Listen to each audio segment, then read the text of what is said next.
Hello guys, welcome to my channel, and today I'm going to talk about the foundation of the IP. And this lesson you'll be able to understand at least the basic of how IP works. The IP simply means Internet Protocol. When you add the address to be Internet Protocol address. Let's take it that way. If your community there's so many houses and you instruct or direct someone to come to your house without your postal number, the person may not know where to go. That's how the IP address works. It's allowed to travel to the destination where it's sent to. So we have two main versions of the IP address. We have the IPv4 and we have the IPv6. The IPv4 simply means Internet Protocol version 4, and the IPv6 is Internet Protocol version 6. The IPv4 has 32 bits address and it's written in numbers and separated with a dot. For example, 192.168.1.1 and IPv6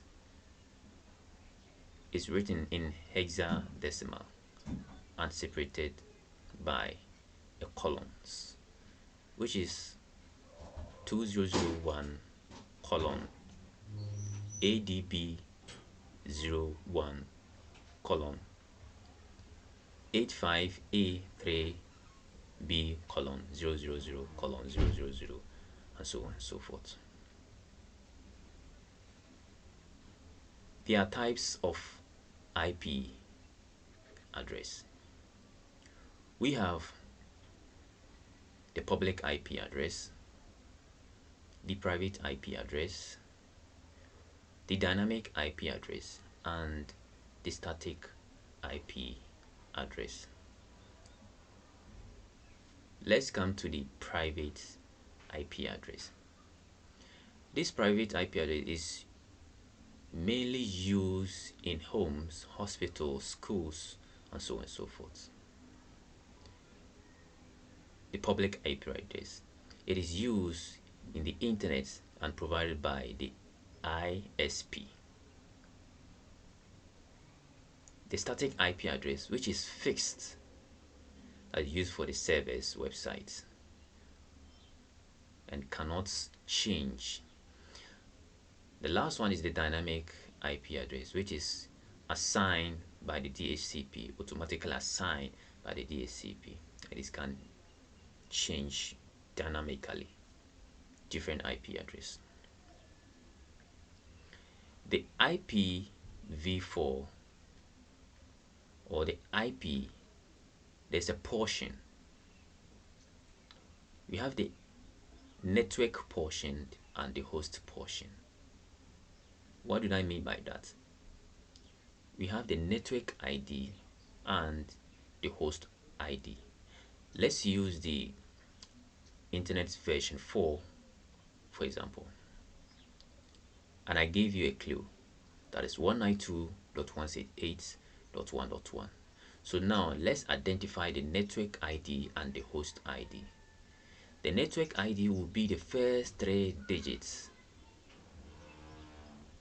that is 192.168.1. that is the network ID. The host ID will be the last one.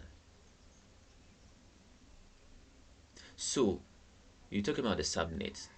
The subnet is purposely for there to break down the biggest numbers to the smallest number for each number.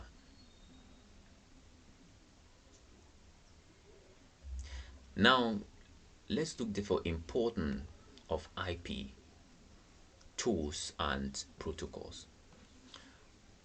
For instance, the DHCP, which is the Dynamic Host Configuration Protocol, that is assign IPs automatically. Let's look at the NAT, that's Network Address Translation, which converts private IP address to the public IP for one internet access.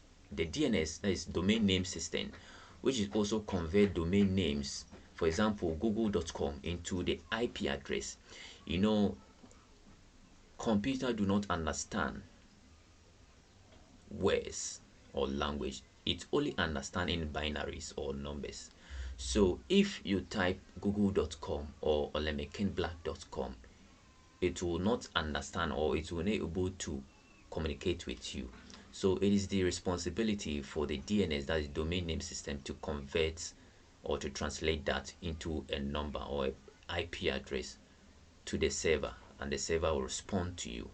That is how the domain name system works. And the last one is the ICMB, which is the Internet Control Manager Managed Protocol, which is also used for pinning and testing connectivity.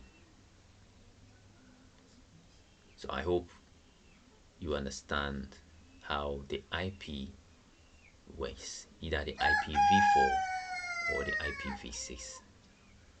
Note, now the modern worlds are switching to the IPv6 because the IPv4 is over 4.3 billion.